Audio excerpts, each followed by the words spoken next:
কে চিনতে পারছো অবশ্যই জানিও, ঠিক আছে?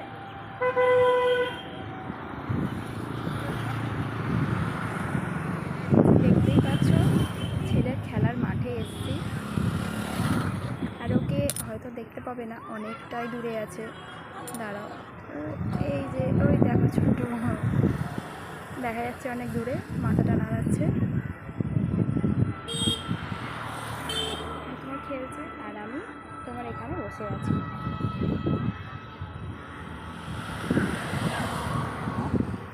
আর জায়গাটা কে কে চিনতে পেরেছো অবশ্যই কিন্তু কমেন্টে জানাবে।